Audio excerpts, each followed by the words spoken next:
Okay, who's that? Oh, it's us. It's me, myself, and I. And you just joined us on our 7th episode. Go you. My name is Sarah Carbs. Sam Swags. Hannah/Spuds. So today we are doing chapters 41 through 52, which was quite the chunk, ladies. Well, thoughts overall? Thoughts? Oh, okay, we got a dog. Love it. I don't know. I feel like this section was just a lot of information coming into it, and so I feel like they're building up something huge that's going to happen. Yeah. Because it almost felt like filler chapters to me. There was a lot of, going into certain people's personal histories and sort of the history between... Yeah. Everyone, yeah. That's true. It was slightly on the denser side, but it was all interesting stuff. It was interesting, but I will say in these chapters, it happens to be one of the most confusing history lessons for a certain 3 people that I, to this day, still have to Google and read people's summaries of because I still don't quite understand it. Yeah. But this is also finally when things start picking up between Feyre and Rhysand. Mm-hmm. Oh, my heart flutters. It's fluttering. Which is always fun. So I think we left off at the meeting with the queens. So they're just coming back from that. It didn't go horribly, but it didn't go great. Oh, those humans. Yeah. The Immortal Queens. Immortal Queens. Rhysand is deciding to show them Valaris, which, do you think this is a good idea? No, not at all. Not. I do not trust these human queens after that meeting. And I feel like you've just spent so much time protecting Valaris while you were under the mountain and going through all this stuff, and you're just gonna hand it over? Yeah. Really? Just like that? They're jumping into this decision to expose it without really thinking about the consequences of it, because I don't foresee that going well. Yeah. At all. I just don't see how proof of Valaris gives them Rhys's good intention. Like that, there feels like a disconnect to that for me. Like, I don't understand how Rhys hiding this one city out of his entire land is proof that he's a good person. That just, doesn't really make sense to me. Doesn't it make it seem like he's a worse person because he let everyone else suffer under the mountain? Was like, but my little city, Valaris, Gotta check out this prime real estate. I'll keep this one to myself. I feel like that's, I don't know. I don't think that proves that he's a good guy. I agree with you, Sam. My other thought was, too, is they don't even know what Valaris is. Right. So, I agree with you, because he could say it's Budapest. You know what I mean? It's... Shush, I know what you're thinking of. I was thinking of something else, actually. Oh, okay. I was thinking Marvel, but you're thinking Savage Land. I was thinking Savage Land. I thought you were thinking Savage Land. No, but that's a fair point. But I'm just saying, he could have said it's anywhere. He doesn't necessarily, they don't really know if it's Valaris or not Valaris. But that's why they want to go and specifically get this orb from the Court of Nightmares, because that would make it authentic, or make it seem legitimate, as opposed to mind tricks, which was what they kind of talked about. It's a truth orb? It is a truth orb. Actually, it might actually be genius that they're using the orb, because just because they do the orb, it proves that it's real, but it doesn't prove where it is. And if it's glamoured, I feel like it would still be difficult for them to find it. They don't need to give the details of where exactly it is. Yeah, I guess that's a fair point. I didn't think of it like that. I take back everything I just said. Well, I mean, still, what does showing Valaris prove? How do you view that? How does it prove that Rhysand's a good person or that their intentions are true? Honestly, I don't understand that connection. Yeah. That's just what it comes down to for me at the end. I'm all for them, giving up Valaris as a show of hands. It just doesn't make sense in this specific situation for me. Honestly, I feel like now would be the time to lie and be like, I'm a good guy because I'm a dad. And look at all of the children that I have that are super great, and just pick kids from Valaris and be like, look at which, I don't know, come up with some extravagant lie, be like, I saved this one boy from dying this time. But that's part of the catch about getting the book. It has to be given freely and without, trickery. That's part of the issue, because Cassian was like, why don't we just, wedge these bitches off their throne and get someone else? And they're like, But, okay, so to that point, why does he have to give all of Valaris? Why can't he just talk about how he saved Cassian, Azrael, and more, and how he gave them. I don't know. I feel like that's such a big jump. But he even said too, Rhysand even said too, that Feyre should have been enough proof, or should have been enough of a reason to convince them otherwise. Like, I think it's a fool's errand. I don't think there's any way he can accurately or, like, 100% prove his good intentions. How are you going to satiate this? Like, I don't see it happening, but... I don't know. Obviously, it's a setup for Valaris coming to light to everybody. I might have just wished Sarah J. Maas found a different reason for why it needed to be a thing. Yeah. Maybe, because I don't know. It doesn't really make too much sense. It doesn't really prove that he's a great person because he also did a lot of shitty stuff to save that specific city. And only one city out of his entire territory. That also doesn't affect the humans whatsoever. Yeah. Like, I don't know. It maybe should have been something more human-based about maybe how they have let Nesta and Elaine still live and they haven't come into the human realm to do any mischief. That does kind of come into light in their second meeting at the end, though, because as we're, like, well, that's going to be in the next section, but there is a circle back to something similar. Stay tuned for the next episode. Did we read 2 sections worth to record 2 episodes in a row? Maybe. Maybe. We don't know. Well, but how would they know? They're not going to know. Who's going to know? They're going to know. They're not going to know. So, it's called the Orb of Veritas, might I add, because we need to give it its real name. So Do we, though? We'll shorten it to the Orb now, but that's the official name. Okay. So, but the thing is they have to go to the Court of Nightmares to go retrieve it from Moore's daddy. Okay. But before that... Do we want to talk about Drake and We Miriam? need to. Yeah. Let's get this over with. So let's rip this Band-Aid. This section, I still sometimes have to Google SparkNotes versions of trying to understand what this whole love triangle is. It doesn't seem super important to me. Yeah. It's kind of confusing. I feel like Sarah J. Maas didn't really write about it very clearly. And you're just like, what? What just happened? And then the worst part of it is that it's actually important for future books. Yeah. So then you get to it, these characters come back, and you're like, oh, shit, I was supposed to remember this? Woof, LOL, we're just gonna roll with it. Just totally what happened to me in the next couple books. As you speed Google, what is going on with these 3 characters? So we want to make sure, after much research on all 3 of our parts and many discussions to make sure we all understood it correctly, this is what we've come down to when it comes to the Drakon, Miryam, and Jurian love triangle. I read so many things on the internet trying to understand it. Audiobook, reread it, the whole 9 yards to figure out what this is. Also, there was one that was really funny, and it's someone who totally loves 2 of the characters, and she just thinks they're the most interesting thing out of this whole series. So I will try and relook for who it was and tag her as a source in the comments. Because she was the one that helped us figure it make sense of all this. She totally did like the Jurian, Miryam, Drakon for dummies. Yeah. And I appreciate her. All right. So who's going to start? I feel like you 2 have the best grip on it. I'm just along for the ride. We're gonna duke this out, man. Okay. We should bounce off. Can I be the mediator? Okay. Let's go. Maybe like I'll start and you can pick up where like I can popcorn to you or some shit. We'll hot tag potato. team it. Air high five. I'm chopping out. Yeah. Tap in.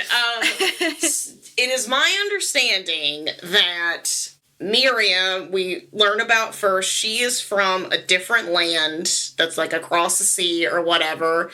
It is run by a queen that Moore, quote, said, makes Amarantha look as sweet as Elaine. So we know this is not a very nice lady, and she's a horrible queen. And we don't know her name. A girl has no name. Yeah. And I have a theory of who that is, and that will be on a different podcast series. I think I know who it is. I want to know this. I want to know who you think it is. I'm afraid it might spoil Throne of Glass for you. You might. Oh. We can discuss it. Oh, okay.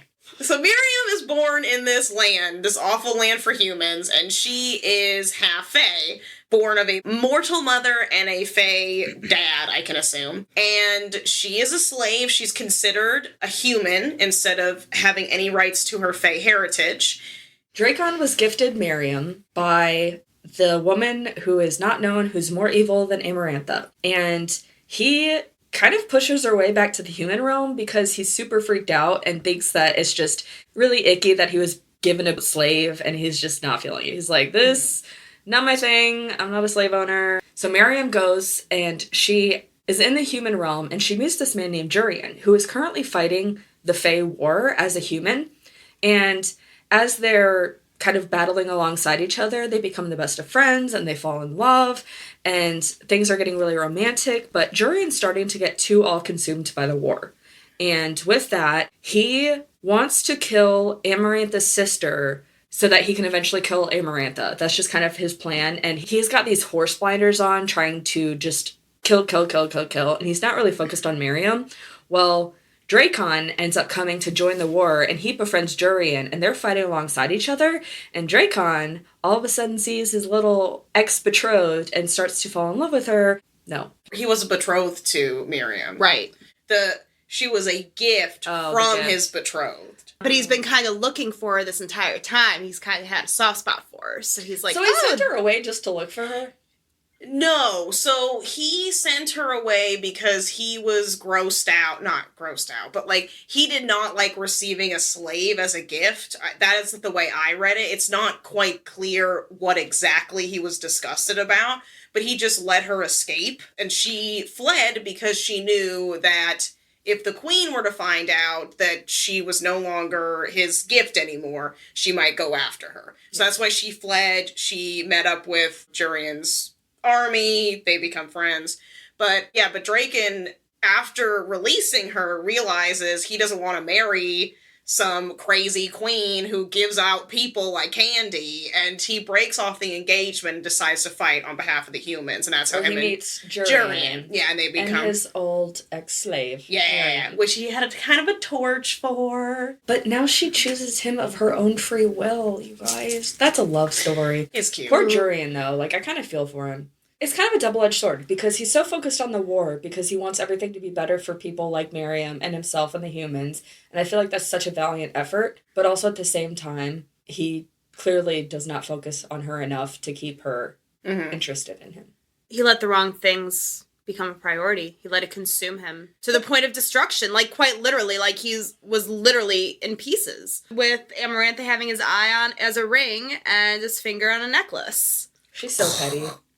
So petty. The other insult to injury to all of that is whilst she was cutting up Jurian, she was reminding him, or at least informing him of Miryam and Drakon's affair, although it's contested of like, did they hook up when she was still with Jurian? Did she break up with Jurian and then go to Drakon? There's some overlap there that's not really quite confirmed. It's a true love triangle. Yeah. So, I think you were reading something about how like Tamlin and Feyre and Jurian and Miryam are somewhat foils of each other. How Jurian is similar to Tamlin, and his lust for just becoming this ultimate lord and living the picture-perfect life consumes him, and he's not focused on actually caring for Feyre. And then Rhys is the one who lets her come and go as she pleases, and then she ends up choosing him. It was really interesting. Yeah. I'll cite that too. Whoever you are, you're amazing. Thank you, Reddit. No, it's a good comparison. I don't think that section was written well. It was just... It was hard to keep track. You kind of knew about Jurian because of the ring and Amarantha hating this human guy that she took apart and made jewelry. But... Christmas was... Or Calamine was around the corner. What was she going to give out to her friends? Come on. Sorry, I said that way too nonchalantly. But yeah, now we kind of learned a little bit more of the backstory and piecing it together, but also I just don't really understand why it's super important right now. But there are two takeaways that come from why this poorly written section was included in this part. They wanted to humor the idea that maybe they would be proof of Rhys's good intentions, one. But then two, Cassian made the comment that they have an aerial force that would match the Illyrian forces that Rhys and Cassian man. So the idea that, like, hey, like, they can go live their happily ever after wherever the hell everyone thinks that they're dead or whatever, but, like, they got a pretty great team there. We may need to call in a favor. They may hate us. Oh, yeah, just to clarify, so Miryam and Drakon ended up pretending like they were dead and going and fleeing off to an island where she ended up becoming immortal, and now they can live their beautiful immortal lives together on this island with their huge army, and everyone thinks that they're dead. They don't know where they are. Honestly, goals. Yeah. Right? Yeah, totally. If you're an immortal man who wants to turn me immortal and take me to an island with a huge army and love on me for the rest of eternity, please call it. Yeah. I'd smash that. I'm taking in applications. It's Hannah with 2 N's. No H at the end. No H. And no I extra have H. beautiful red hair and a big booty. Yeah. And I'm really good at cooking. So. We can attest to that. Yeah, we can. Shit. So moving on. So, because we need to show Valaris to the queens. Because there's literally no other option. I don't know why, but this is what we're doing, and we're committing to it. We are going to the Court of Nightmares. Do you like that in my note? I call it the spectacle. The spectacle. You call the scene the spectacle? I said the Court of Nightmares spectacle. Feyre and Rhys. I'm sorry, I don't blame Kier for being super uncomfortable. I would have been uncomfortable watching all of that. 100%. So, they're just playing. Standing there holding a glass of wine. I love it. Oh my god. Well, so for so cringy. I'm sorry. Love it for her though. Anyway, so for the setup, they have to pretty much, as I said, cause a spectacle or scene to distract Mor's father from them stealing this orb from them. So Rhys is like, you're gonna have to play this role that you may not like, and I'm not gonna force you to do it. I'm so sorry. You mean you forced me to do it under the mountain? Okay. I know. Thank you for getting me really drunk and slightly high so that you would make me do this. So, but this time it's consensual. This time.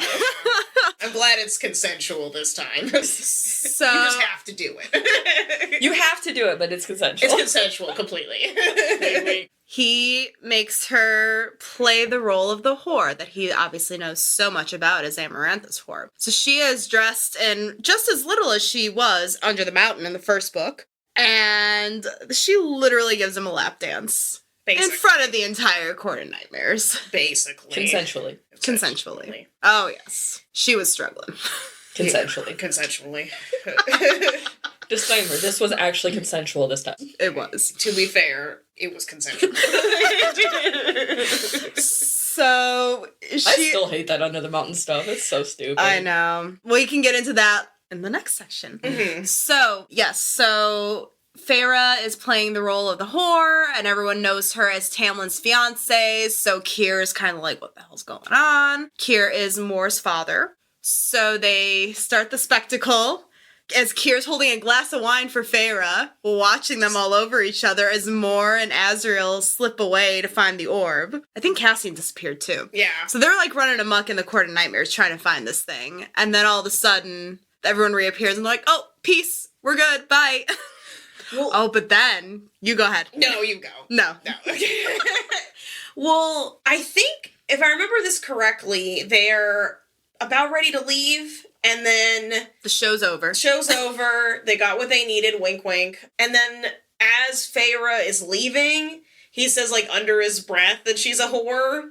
Or you're gonna get yours. You're gonna get yours, yes. And then, that is when Rhys loses his shit. And he just breaks all the bones in his arms, and I think on both arms, until Kier apologizes. And I have to say, for Kier, I don't agree with what he did, but he held out much longer than I thought he would. He went through, 2 rounds of breaking shit, and then he still broke his pinky. I feel I think it's safe to say the men of the Night Court are proud motherfuckers. To say the least. And then, additional, the salt in the quite literal wound is that he was not allowed to use magic to have it healed. Ah, yes, yeah. That's right. But also, I was going to say, the men of the Night Court, remembering that this is Mor's father, he has absolutely no respect regardless for women anyway. Yep. And so seeing a woman do this raunchy lap dance and being all over Rhys and stuff, he already doesn't have a good view of women, and I feel like that was just ammo, that it was a cheap shot. Mm-hmm. He's like, see, look at these horror women doing horse stuff. This is why they all suck. I don't understand his logic in, I'm just why would he even say anything? Kier? Yeah. Oh, I know. That's clearly the facade that Rhys-Anne puts out to the world. This is who he wants people to see him as. Why is Kier surprised? Why does it bother him that he's fucking around with the Spring Court? I think that he feels inferior to Rhys, and it's kind of one of those pride things where he's mad that Rhys has more power than him because he probably has such a big ego. A wingspan competition, one would say. You don't even have wings. That's what I mean. I can consider that maybe Kier was trying to call Rhys-Ann on his bluff. If you think about it, Rhys is a pretty decent guy. He has to come down here. But he doesn't know that he's a good guy. Well, but he does know that he took in more after they beat her up. I do think Kier has some knowledge of Rhys and Rhys's mother's relationship. I mean, they're cousins after all. Yeah. He would have seen him grown up. He might know that he has a softer nature than this just big energy. You know, I'm just saying, I had a feeling that maybe this was Kier calling his bluff, and this is just some sort of a show. I think it's a combo of that, because I think there's probably him testing his boundaries, but also that wounded pride. Yeah. Because he also did take in Moore after that. Moore is, one of you guys can explain Moore's backstory, but Moore didn't die after she essentially flipped off her middle finger at her father. True. So the fact that Rhys took her in after that is probably a pain point for Kier, on top of him trying to test that water with him, and he got burned. Or broken. Yeah. Very broken in many spots. Burned and broken. So, what did you guys think about the Court of Nightmares and Feyre and Rhys-Ann? Do you think that this was all for show? Do you think this is kind of the start of them wink at each other and liking each other? And do you think it's just they kind of got lost in the moment? I don't like the scene solely because I didn't like the scenes that were similar to this Under the Mountain, where she was doing things non-consensually and not in her right mind. And so the scene, although I see what Sarah J. Maas was trying to do, where she's trying to kind of redeem Rhys in this, and now she's choosing to be part of it, it just, I don't know. It was kind of tacky. Not my favorite setup. I don't know. I mean, it was sexy and stuff, but I couldn't help but think about the times that it wasn't consensual when I read it. I was more disturbed by...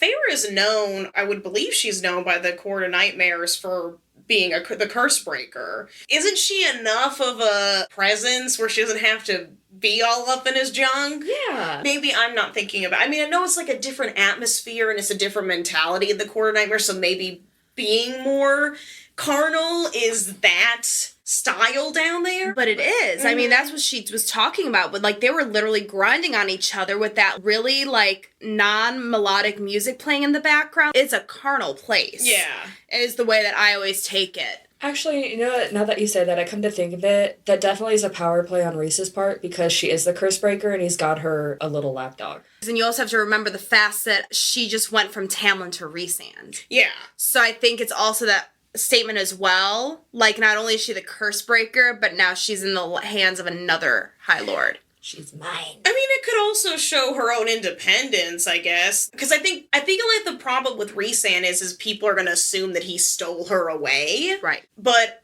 I feel like showing her as an independent badass would show that she came on her own volition. I mean, I don't think it really matters to, because people are always going to say, oh, well, he mind fucked her or whatever. Yeah. So, I don't know. That was my thought about it. I was like, that's hot. I think Feyre was tired of being left out of things. That she was willing to do whatever she wanted at this point just to be included. I hate to say it's a FOMO thing, but but you make a very fair point, and I do forget about this because Tamlin would not include her in, because she wanted to help. She wanted to be a part of this revolution, and because he would not include her, she felt very trapped. She felt like she didn't have her own free will. So even if there's that sort of, I don't want to say pressure to be a hoe or whatever, there's still this desire to contribute and to sort of make amends for the things that happened under the mountain. And I also think that she's also super powerful. There's no reason for her to be locked up. Right. Tamlin had locked her up. So she has power, even in a twisted sense of her own femininity and sexuality. She was gonna do it. You know what I wish would have happened? This is just a fantasy. This would have never happened and it wouldn't make any sense. But if it was Feyre and Rhys was naked doing the lap dance. I would have paid for that. She's the curse breaker. Oh my gosh. Honestly, and he's crawling and she puts her foot up you know that one scene with Leo and what's it, Margot? Yeah, Margot Robbie. Oh, in Wolf of Wall Street. Where he crawls up to the throne and she puts her shoe up Honestly, epic. Would have never happened. Would have never made sense. But that would have been so great. Just walks him in on a leash. Let's write Sarah J. Maas. There's still 3 more books to come. Yeah. We can make this happen. We can honestly, that's way more Nesta and Cassian energy, though. Mm-hmm. Well, do we want to talk about what happened with Moore? Oh, yeah, we forgot to bring up Moore's history. So, let's talk about some more depressing stuff. Let's get super sad. Because fuck the Court of Nightmares is really the tale of this chapter. So, the Morrigan. Moore. She was a product of the Night Court, Reese's cousin, as we already know. I think she had said when she had her first period, they were ready to rattle her off to the highest bidder as a peace treaty, as an alliance. But she obviously didn't agree with that, Little Miss Independent, and she was traveling within the Night Court and got sidetracked with the Illyrian soldiers. When Moore became of age, she really, pretty much across the Night Court, will learn a little bit more about the Illyrian women later in this section or this book, but the women are pretty much just treated as prizes and pawns for treaties and alliances across the region, their territory. So when she turned of age, she was going to get handed off to the Autumn Court, to Eris. So he's the oldest, right? Eris is the oldest? Yes. I don't know if she was traveling to the Autumn Court, if she was just hanging out with Rhys and his family, but she wound up at one of the Illyrian camps with Rhysand and his mother, and they had to go run off and do some Night Court errands, so she was left all alone with Cassian. So what did she decide to do? She jumped on it. Because she was still a virgin, she knew that that's where her value lied. So Cassian, of course, just our sweet dum-dum himbo. Yeah. Didn't understand the implications of it. Rhysand was pissed. Yeah. The mom wasn't happy. Azrael was upset because he was already in love with Moore. It became a huge deal in the Night Court. What did Kira and her parents do as a consequence? They beat the shit out of her. And then nailed a note to her. Yeah, so they wrote a note to Eris saying she's your problem now, and they nailed it to her. And left her at the Autumn Court border. Yeah. And then, allegedly, from Moore's perspective, Eris just left her there. Yeah, he found her. And did nothing. That just reconfirms how much he sucks. Yeah. And how awful the Autumn Court is as a whole, based on Lucian's upbringing and everything we know about him, and also now Moore's story. She doesn't have the greatest relationship with her parents. She definitely gave him a little bit of hell when she went back and broke a couple more bones on her dad's arm, which was very satisfying to read. Well, and this also ties into Rhys's relationship with the Illyrian girls getting their wings clipped and kind of how he's trying to rally behind them. Yeah, so Feyre gets a glimpse at the Illyrian war camps, which is Cassian's main job, and Feyre's first interaction is with one of the camp leaders, and Rhysand and Cassian checking in, why aren't the girls training? And kind of butting heads with these camp leaders about training the women like the men are trained at these camps.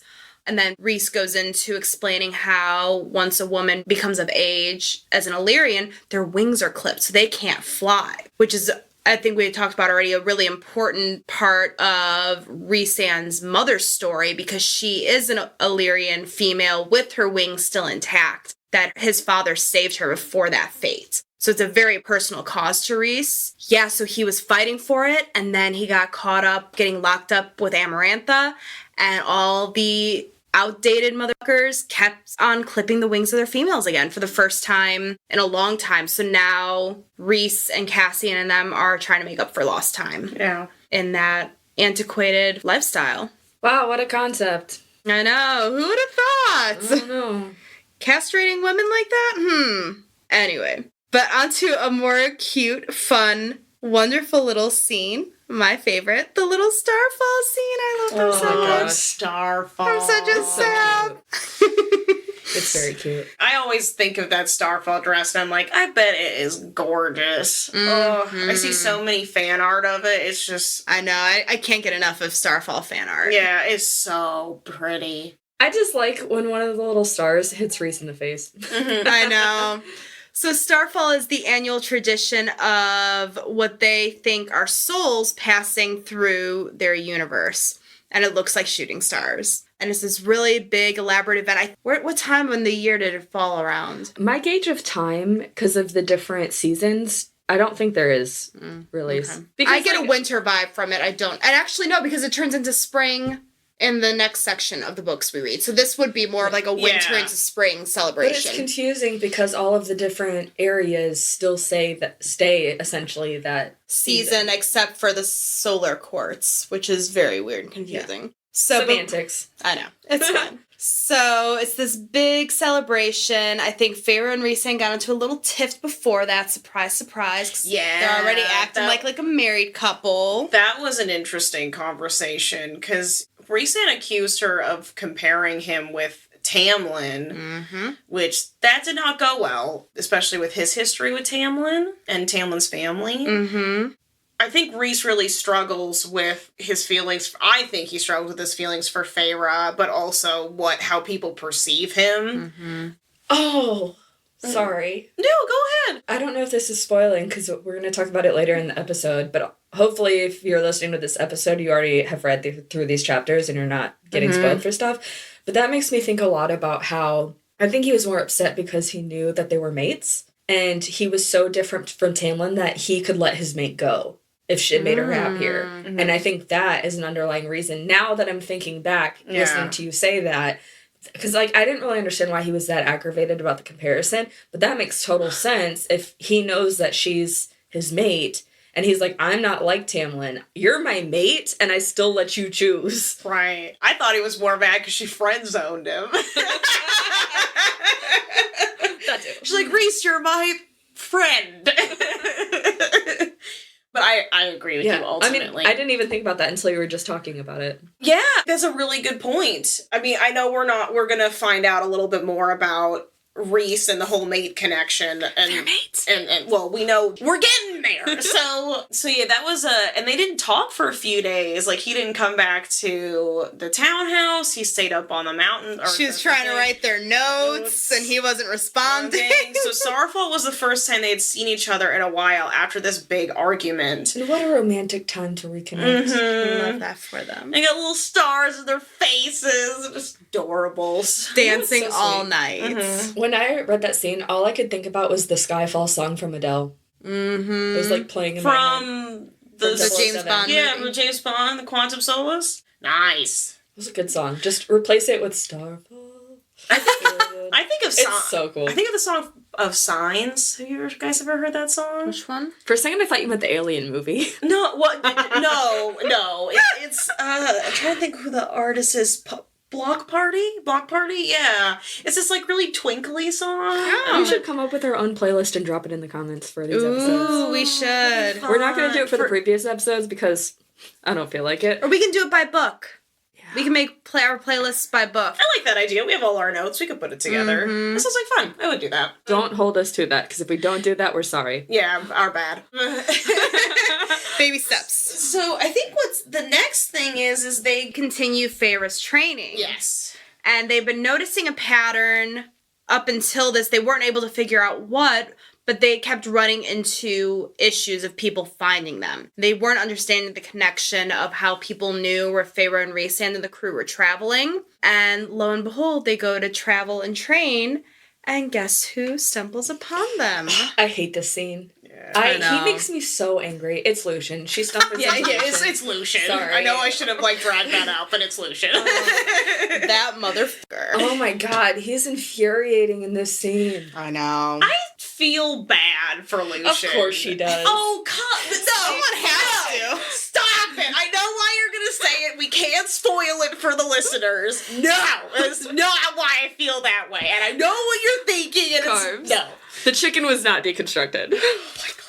Sam, it was the f***ing mixed metal dress all over again. Like, this lady said she gave them a deconstructed chicken. It was not deconstructed. For context, It was a breaded chicken. Like, Oh my god, what did I miss? For the context, we were watching the new show with Anthony from Queer Eye. He has a new show on Netflix called Easy Bake. But, okay, another note to pick, side note, we're leaving this in because why not? I can forgive the oven. I cannot. So they have to bake in these easy bake ovens, and then in their second challenge, they've created a mega easy bake oven. And I was like, that's not an easy bake oven. It's just an oven. It's a full-sized oven painted to look like an easy bake oven. Stop it! No, and Anthony in every episode, he's like, and now it's time. We've created this like brand new, world phenomenal, large easy bake oven, and you look at it, it's just an oven. It's just an oven. No, I can forgive that. I will not forgive the deconstructed chicken. It was not deconstructed. Oh. She did not, and she won like what, 3 rounds? Like, I know.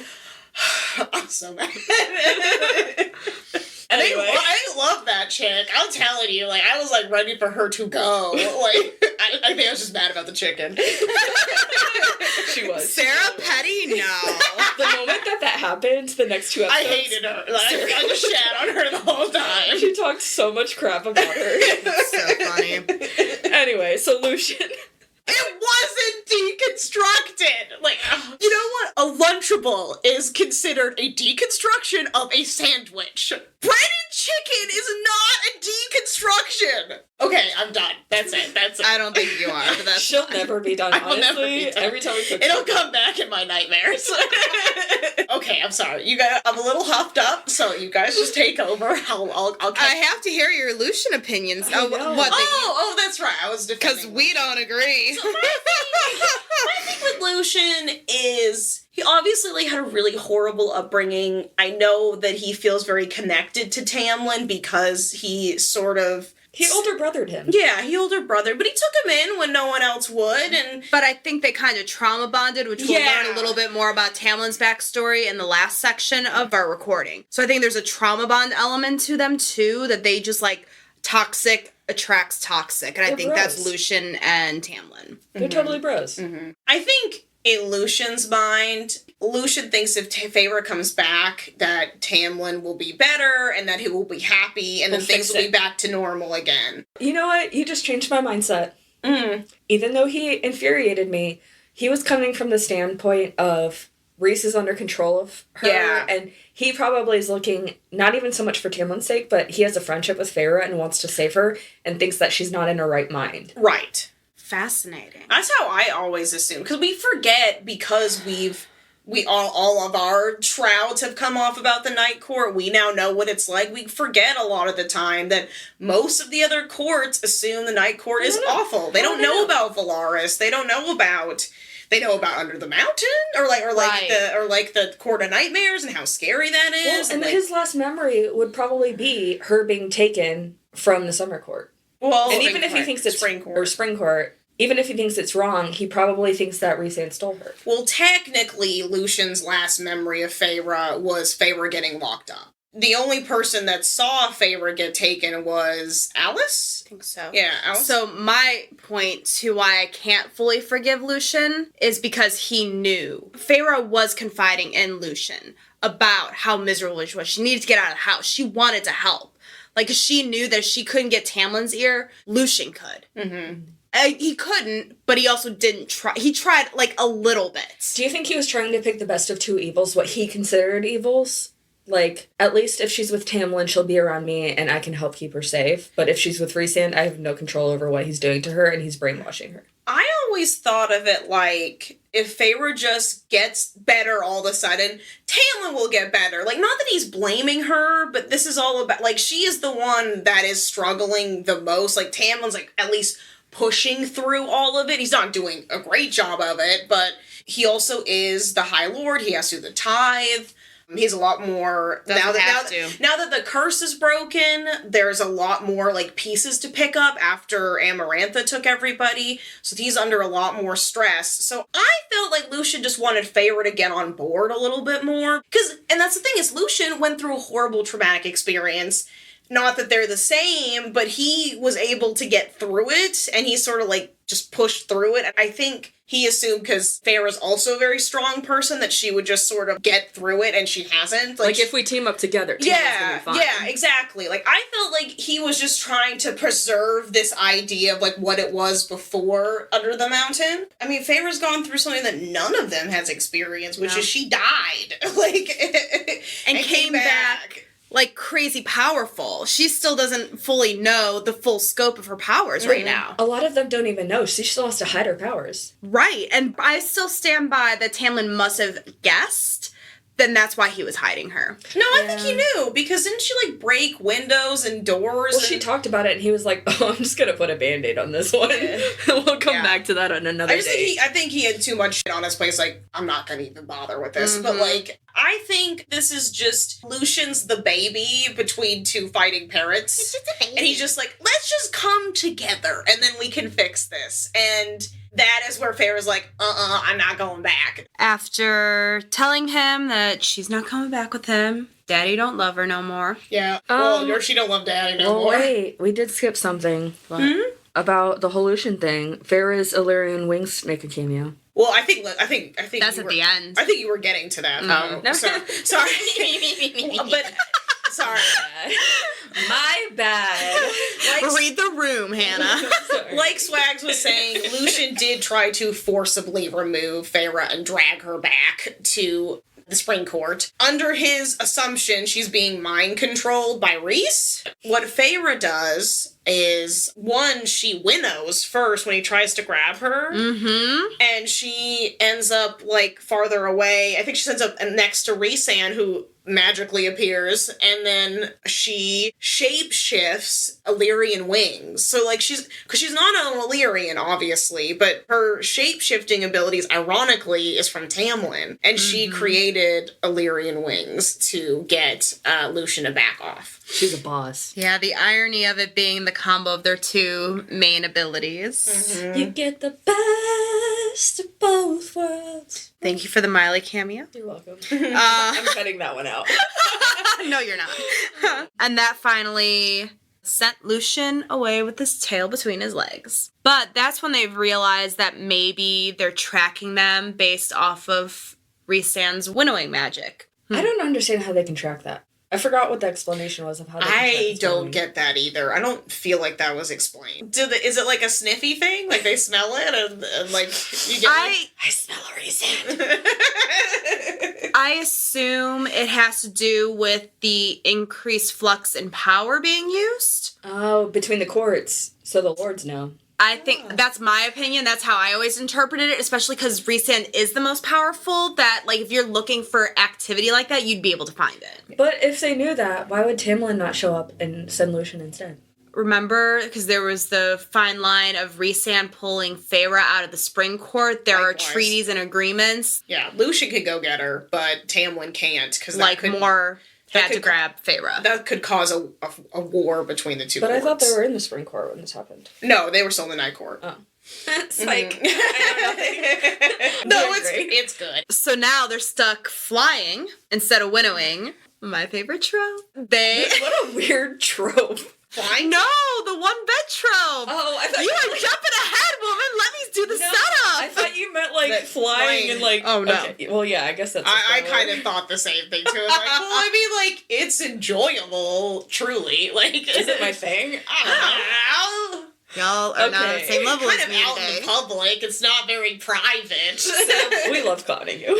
Oh my gosh, y'all are the one killing bed me. trope is great. Okay, the go one on. bed trope. Does that happen a lot? It's a thing. It could be like a one whatever. So like one tent, one sleeping bag, one horse. I really dig to the one horse trope until I was in Florida and had to ride horses for like 2 months and how smelly they are. I was like, there's no way I would ever do anything on a horse with a person. Because not only is it like uncomfortable to sit on a horse and just like the constant riding that they're probably doing, I just know they smell so bad. There's so many bugs. Horsehair gets all over you. In my little world with Castile and Poppy, that is never an issue. Yeah. Be super into it. Never ride a horse. It'll ruin it all for you. Good to know. So, as they ruined what was going to be my segue, was they fly and fly and fly, and they find this rinky-dink little inn, and unfortunately, surprise, surprise, there's only one room left, and it only has one bed. Oh no. I have to be cuddled up to this beautiful man in rough. one little bed. Whatever shall I do? Oh no, I don't have extra clothing with me.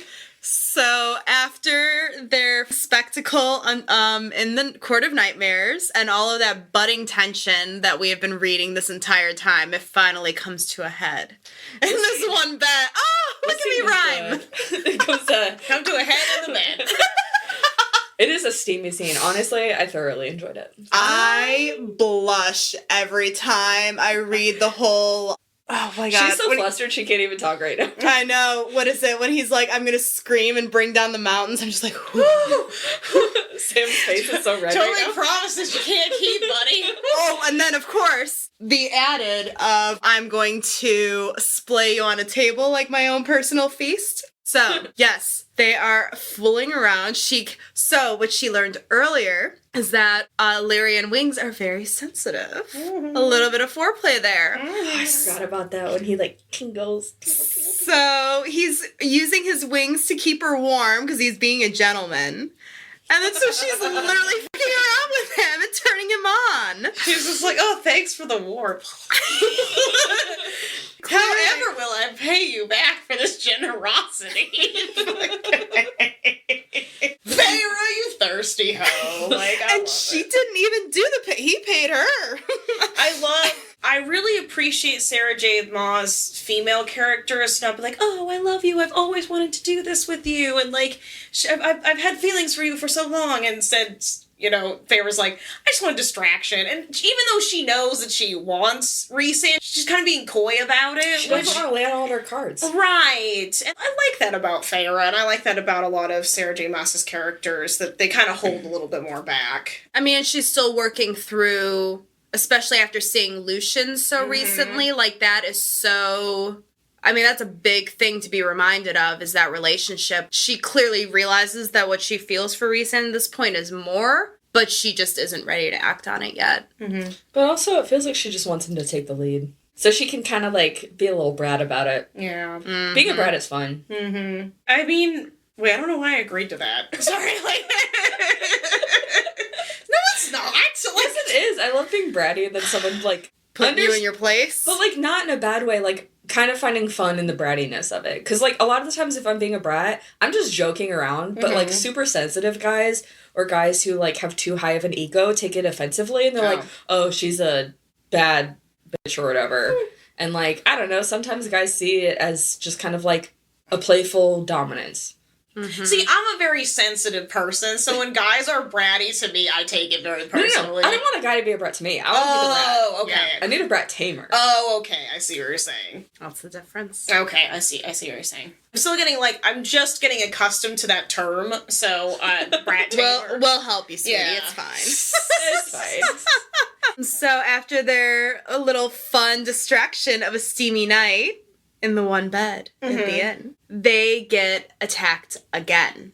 But this time, it's successful, and Rhysand gets hit with poisoned ash arrows. Double whammy. Yeah, real bad. So at this point, Feyre loses her shit. And she goes after them. So she's able to track them, and then she hits a fork in the road, because they tried to split it off.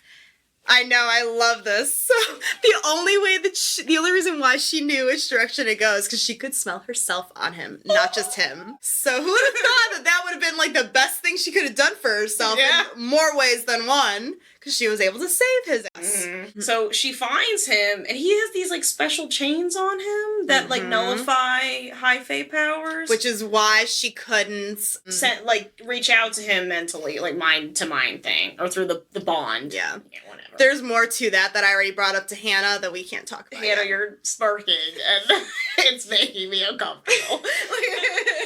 Oh, the shades. Okay. They come back in maybe another series. Okay, I don't know what you guys are talking about. So Not surprised. I think she kills off some of the guards there. She gets Rhysand out. I think they say like a little cavey thing. As she's taking out the ash arrows, she is telling him about a story of one summer that they actually had a little bit of money, and Elaine bought her paints, and she was painting all these little things around the house, and she painted each of their dressers in their bedroom. Elaine got flowers, Nesta got flames, and Feyre painted the stars in the night sky.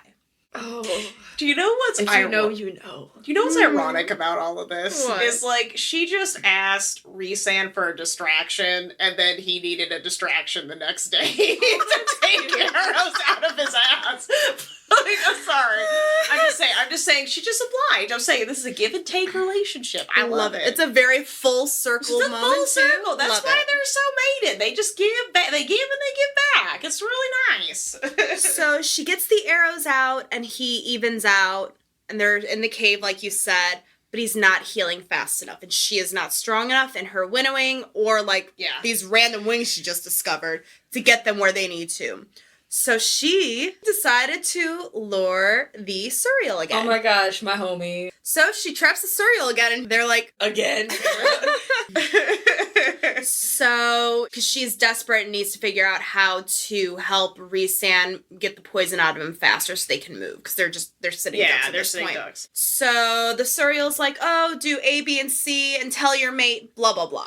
The tea. And Bear's like, say that again? And he's like, yeah, mate. Yeah, mate? And then Suriel obviously realizes, oh, you didn't know? What a petty little one. And he tells her anyway. She's like, well, so what are the deeds to this? And does Rhysand know? Yep. The answer is yes. How long did he know? Forever. I don't want to put a time span. But a long time. Maybe some wingspan on it. Rhys knew the entire time. So she finds the flowers that she needs to heal him. So sad. And he's all like being a little sick puppy dog getting taken care of. And she is fuming. Poor baby. Honestly, her reaction was a little dramatic. We all are on the same page about that. Yeah. She blew it out of the water. I love she just like throws the weed in his face. Like, eat it, you jerk face.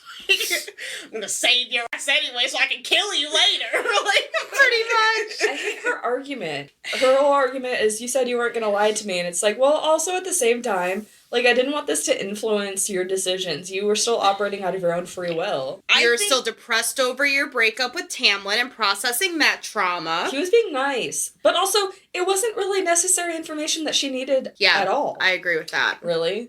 I think the reason why Feyre reacted as strongly as she did is because Tamlin was not honest with her about her situation. He wasn't being forthright with her about after the Under the Mountain and staying together, and he kept lying to her about, oh, well, we'll go out or we won't go out. Like, you know, like he kept kind of stringing her along. I mean, technically Rhysand didn't lie. He just didn't tell her. Fair. But, I mean, yes, that's true. I just think that Feyre is very sensitive to not having autonomy. Yeah, exactly. Weirdly enough, Feyre has really never had, like, a long-term relationship. I know this is, like, a different type of universe where we're not really having, like, boyfriend-girlfriend sort of situations, but also, I think it's not even just, like, romantic relationships. She does not know how to have healthy relationships. Period. I think is what exacerbates this for her. But also, it's a mutual benefit to both of them. I know, right? You just got the daddy of all daddies, and you're mated to him.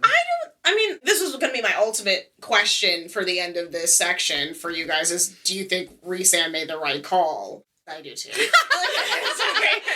I don't know that it would have just distracted her. I don't know if I would have ever told her. Like, I would, if she wanted to fall in love, great. If not, I think it would be too hard to, I mean, I don't know if he could have hid it forever, but. No. I mean, she had just gone through so much, and I think, like you said, like, I think it's important for her to know she has free will, and that she can do what she wants. She will not be tied up, or, like, because it's a bond. It's like being, I don't want to say shackled, but there is this sort of, like, I'm stuck to you, sort of. But she can refuse it. Mm-hmm.